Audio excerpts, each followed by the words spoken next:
What's up, everybody? On today's episode of the Big and Bold College Football Show, I have a Michigan exclusive episode, something I'll be dropping once a week talking just about the Michigan Wolverines. Thanks for listening, and I have two segments to talk about in the episode, and they play into each other.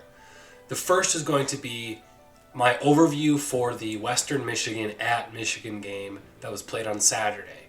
The second part of the episode is going to be previewing the Washington at Michigan game. So these kind of play into each other.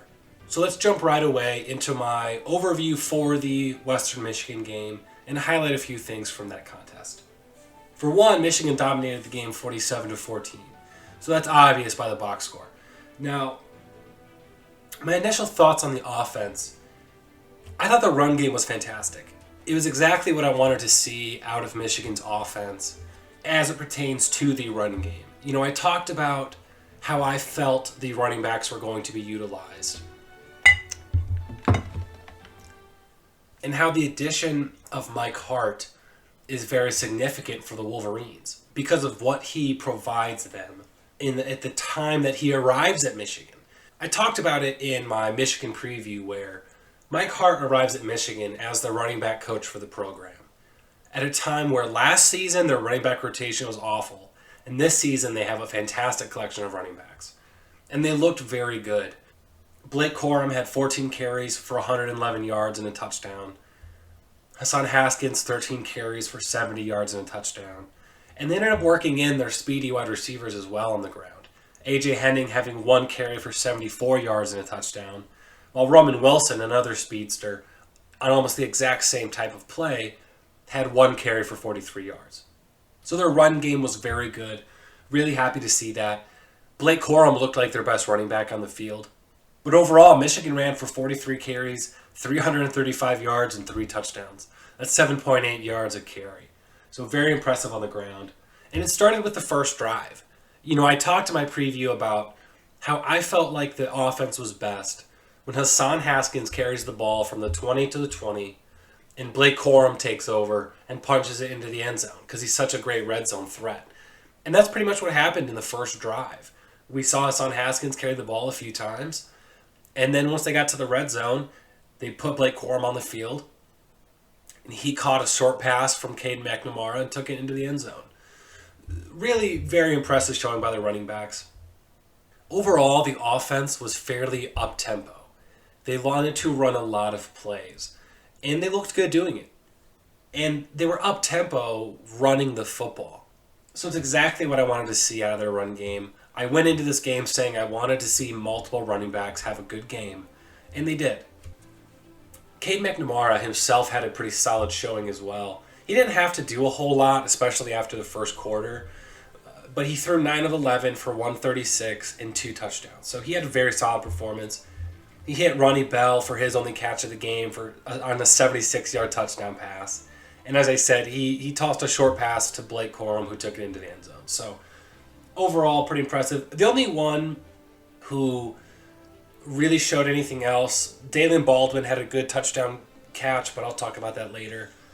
They scripted a few plays around giving Eric All, the tight end, the football. It seems like they want to utilize tight end, and they want to utilize Eric All as a pass catcher. But it did feel a little scripted. Overall, it was a very impressive showing from the offense. From the first quarter to the fourth, they were putting points up on the board. So it was an A-plus showing for them.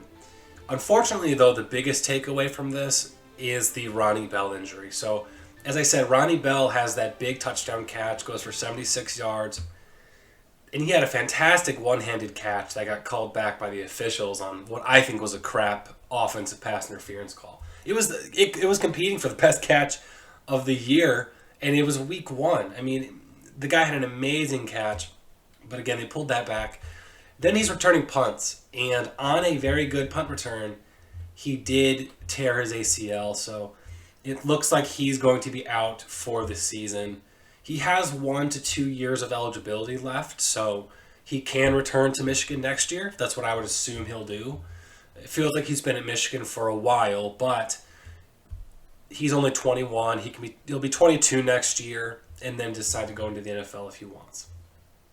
Now, with that said, that's a really unfortunate loss for them. Michigan is very talented at wide receiver. but they're going to have somebody step up. Cornelius Johnson looks to be their new wide receiver one, and I would say David Baldwin and AJ Henning / Mike Sainristil are going to be splitting those duties as kind of who's going to be the other guy at wide receiver for them, right? Let's look at the defense real fast. Defensively, they held the Broncos to 14 points. One of those was a garbage time touchdown in the fourth quarter. So really, they kind of held Western to one touchdown. Granted, it was on Western's first possession of the game. So that made Michigan fans a little nervous. Michigan goes down the field and scores. Next thing you know, so does Western. Now it's a tied ball game. After the first quarter, it was 10-7. So I was a little nervous myself, but Michigan ends up pulling far and away from Western. Defensively, I was disappointed with the lack of splash plays from the defense. I thought we were going to see some more of that. Ultimately, the best defender on the field was Aiden Hutchinson. He ended the game with 4 tackles, 1 sack, a tackle for loss, and a forced fumble. Although he also blocked a field goal in the game too that kept points off the board for Western. So Aiden Hutchinson had a very good game. And while he only had 1 sack of the game, let's remember that he was beating his man constantly over the course of the football game. I mean, the offensive line could not keep Aiden Hutchinson away from the quarterback. The way that Western's offense is set up, it kind of allowed for them to get the ball out and avoid sacks. But overall, Aiden Hutchinson had a very good game. Showed off a pretty large display of pass rushing moves. Daxton Hill and Josh Ross, they ended the game with 6 tackles apiece, leading the team. Lots of passes defended. I mean, they had 6 defended passes in the game, getting pressure on the quarterback. Western kind of had to abandon the run in the middle of the second quarter, so I mean, they didn't really run the football probably as much as they could have. But with that said, they were 32 for 126 and averaged under 4 yards a carry. Ladarius Jefferson did get a touchdown on the game on the ground, with Caleb Ellaby accounting for the other. They also lost their number 1 wide receiver in the middle of that game, so that definitely hurt them. But overall, Michigan pretty much dominated the game defensively. And I'd like to talk about some of the young players that got on the field. One of the most exciting moments of the entire game was J.J. McCarthy getting on the field and hitting Dalen Baldwin for a 69-yard touchdown. J.J. gets out of the pocket, goes to the right side of the field, and it looks like he's about to take a sack. But he gets the ball out and throws it across his body and hits Dalen Baldwin in the perfect spot so that he can catch and run and take it into the end zone. It was a phenomenal play. Don't get me wrong, it is Western Michigan, you know what I mean? But at the end of the day, J.J. McCarthy was 4 of 6 for 80 yards and a touchdown. Fun fact, Denard Robinson's first touchdown as a Wolverine was actually in his first game at Michigan as well, playing Western Michigan when he scored his first touchdown. So that was very interesting, kind of a funny coincidence. But J.J. McCarthy, he can absolutely whip the football. That's definitely the biggest takeaway for him. He put a little bit too much sauce on some of his throws. I think that just comes from him being, I can imagine, very excited to get on the field. I feel like he's been dreaming of being a Wolverine for years, and they put him on the field in his first game as a freshman, so that was awesome. I believe the 2 incompletions were actually drops as well. But again, he put a little bit too much heat on a couple of those passes, and so that comes with, development over time, learning to slow it down a little bit. We also saw running back Donovan Edwards take the field. He's been viewed as an impact freshman for Michigan. Because of the depth at running back, I haven't really believed it, but he ended the game with 6 carries for 27 yards, so 4.5 yards a carry. He didn't really hit any running room in the game, but he does run hard. He does everything he can to get past the first defender. Not to mention, by the time he took the field, Western was pretty much keyed into stopping the run. So that does play a part of it as well. Overall, that's kind of the biggest takeaways for Michigan. They dominated the game from the second quarter on. Considering they, have so many coaches or so many new coaches taking the field, this was a really good week 1 performance for them to be able to sort of run their system. Almost, I don't want to call it a practice because Western Michigan's a legit team. They're just a MAC program. But this was a really good week 1 game for Michigan to play. I noticed the defense ran a lot of 2 down linemen. Two defensive linemen with their hands in the dirt. That would be Mozzie Smith and Chris Hinton, who looked like a good pair there. With Aiden Hutchinson and David Ojabo on the outside, rushing as 3-4 outside linebackers. I would expect that when they play more run-heavy offenses, it's going to be 3 down linemen. But Western probably could have ran the ball on that alignment more than they did. But again, because they fell behind, they didn't really utilize that. So let's see how that front changes over the course of the season. I liked the new look defense, though. They ran some creative blitz packages. That was good to see. I thought that it's a great system for Aiden Hutchinson. And Josh Ross and Nikhai Hill-Green look good at inside linebacker for the Wolverines. Real concern is the secondary. We talked about the issues of the cornerback position and things like that. Michigan got a little exposed when they'd run man. I feel like they're definitely a better zone defense. They don't have the talent at corner for man coverage. And Western tried to exploit that. And they occasionally found the hole in Michigan's defense when they ran zone. But again, they only gave up 1 touchdown in the first 3 quarters. So my only real concern is when they play more legitimate Big Ten programs, that gets a little exposed. So they're going to have to sew up that secondary a little bit more. But overall, very good showing. So biggest takeaway, I like the up-tempo from the offense, and I like the new look of the defense. Now let's move into my preview real quick for the Washington game. Fairly simple preview. A little hard to break down Washington because Washington was a dark horse team coming in at 20th in the AP poll. And people really... I fed into the hype for Washington. And then they suffer their worst loss since 1985 to the Montana Grizzlies.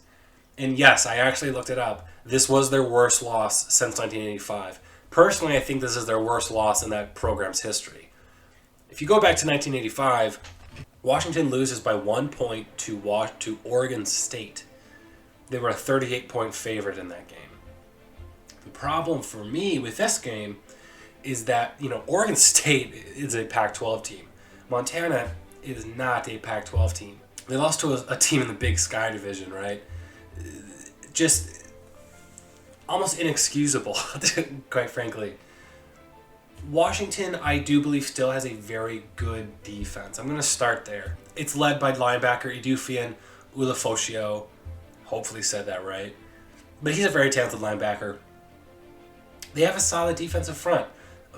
But it wasn't very impactful against Montana. And offensively, they looked awful.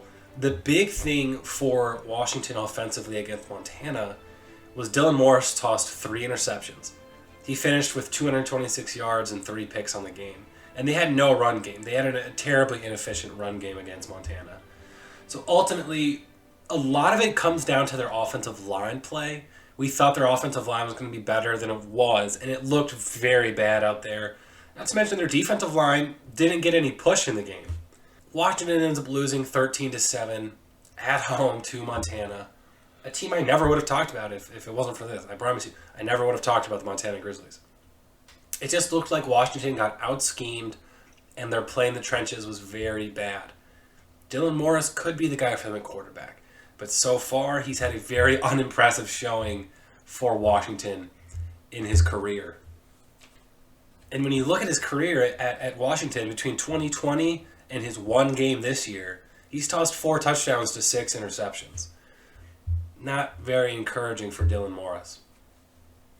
So, the run game was bad, Dylan Morris looked bad, the offensive line looked bad, and the defense wasn't as impactful as we thought it would be. Now, the concern for Michigan, though, with this, is that the narratives around Washington are still probably there pre-losing to Montana. Because Washington has a very good defense. They have potential on offense. I would imagine losing to Montana is probably a fluke. You can't base everything about Washington this year on the fact that they lost to Montana. Or else we'd assume, quite frankly, that they'd go like 0-12. And that doesn't seem realistic. So some of those narratives are still there in a positive way for Washington. And what concerns me is that they're a wounded animal right now. They're coming off a very embarrassing loss. Only reason people really aren't talking about it more is because Washington isn't the most marketable of programs. But coming off a very embarrassing loss, and they get a fantastic opportunity to regain that, kind of regain their footing on the season. because they can go to Ann Arbor to play a night game against a very large market in the form of Michigan. That would be a huge morale booster for that team. Now, at the same time, that's definitely a negative. They have to go very far across the country to play a night game in Ann Arbor, which I'm not going to say is a toxic environment, but it's going to be loud on a night game. It's a maze out. It's going to be a phenomenal environment there in Ann Arbor. The city's going to be absolutely dead. There's going to be yellow all across the stands, in every seat, hopefully. Believe me, Michigan is really, Michigan social media and different accounts are really pushing to get people to really do this maze out. They kind of want to compete with, that Penn State whiteout, right? So the things I want to see out of Michigan in this game: strong run game against a talented defense. Washington, as I've said time and time again, they have a good defense. They need to be careful for that. Can they run the ball against a good run defense? Because if they can run it against Washington, now I'm starting to think, okay, maybe they can run the ball against Wisconsin. Maybe they can run the ball against Penn State. Next, Michigan only had 1 sack in their game against Western Michigan. That number needs to go up. Those are amateur numbers. They need to go up from that. Let's get into the 3 or 4 sack range and get pressure on Dylan Morris. Next, I want to see Cade McNamara continue his touchdown-interception ratio. Right now, he's sitting at 7-0 touchdown-interception ratio. He tossed 5 last year and 2 in their game against Western Michigan. Hasn't thrown a pick yet. So knock on wood. I just did it. Let's see if he can continue that mistake or virtually mistake-free football. And finally, I want them to learn from their mistakes against Western. Western at times was able to expose the issues in Michigan's secondary, and Michigan defensively started a little slow. Not to mention, they didn't need to get very aggressive through the air when it came to their offense. So learn from those mistakes, try to improve upon them in this game. For me, Michigan really needs to avoid this turning into last year's start to the season, where they start off on a high note. Granted, last year was, beating a top 25 Minnesota team on the road. Everyone thought Minnesota was going to be a good team last year. And then getting upset in a terribly embarrassing loss as a 30-point favorite to Michigan State. Michigan State got beat by Rutgers the week before. Their offensive line play was terrible. Well, then, Michigan State ends up upsetting Michigan in the Big House. And after that, Michigan's season just fell apart. So they need to avoid that type of disaster in this game. Michigan's an easy favorite because it's a night game in Ann Arbor and because Michigan's not coming off a loss to Montana like Washington. But coming into the season, this was a really concerning game for the Wolverines, despite the fact that it was at home. With that said, though, you look at some of these teams on Michigan's schedule, and just after week 1, you've got a Washington team that lost to Montana, a Northwestern team that lost to Michigan State, an Indiana team that got embarrassed by Iowa. So some of these games aren't looking quite as bad as we thought they were coming into the season. I'm just saying I predicted Michigan at 9-3, and winning this football game is going to go a long way in getting towards that, going above the expectations of people. Not people in the Michigan fan base, but the people outside of it, right? The people that don't like Michigan football. The people that, quite frankly, hate Michigan football and Michigan athletics. Those people that want to make you believe they're going to be a 6 or 7 win team. I don't believe it. Hopefully, I am not wrong. Now, the thing with Michigan, they've got to get through some trials this season, right? This is one of them, beating Washington. There's a few more this season, but this is definitely one of them. So overall, that's my preview for the game. Nothing too crazy or in-depth because, coming off of week 1, Michigan smacked a MAC team in the face. Washington lost to a Big Sky division team. Very surprising. But definitely excited for this one still. There's some good history in this matchup. I'm a big fan of football history, So with that said, that is my preview and overview of last weekend's game. You can expect more of these moving forward, where I chop up the episode into first half discussing the previous game, second half of the episode discussing their upcoming game. As the season goes along, we get into more matchups. Obviously, there's going to be a little bit more to break down. But overall, it's kind of hard to assess a Michigan team that beat Western Michigan and a Washington team that lost to Montana. So overall, that's how I feel. I'm very confident in Michigan's chances to win the football game. I think Michigan's got the better quarterback, better collection of running backs. Their offensive line played better early on. And they have better weapons, although losing Ronnie Bell does hurt them substantially. As for the defense, it's all potential for Michigan. Let's see if it comes together. I think there are two scenarios here. Of course, it's easy to take the in-between of these, but I have two scenarios in my mind. The one where Michigan dominates Washington and wins by 14 to 21 points or more. And you think, wait, that doesn't sound very Michigan. Actually, when Michigan plays in the Big House against ranked opponents, or even unranked opponents, obviously, they actually tend to win by roughly 30 points. Michigan has done very well in the Big House playing top 25 teams or borderline top 25 teams. That is, unless they're a top 10 team. Michigan's not done well against top 10 teams under Jim Harbaugh. But against ranked opponents outside of the top 10, they've been very good at home. And I expect that to be the case here. Maybe they don't win by 30, but I wouldn't be surprised at all if they won by 14 to 21 points for sure. I don't want to be too confident and say more.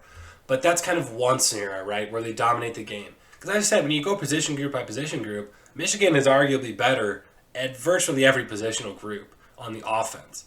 Defensively, it's a lot closer. But they're at home in a night game. The other scenario is where it's a nail-biter over the course of the game.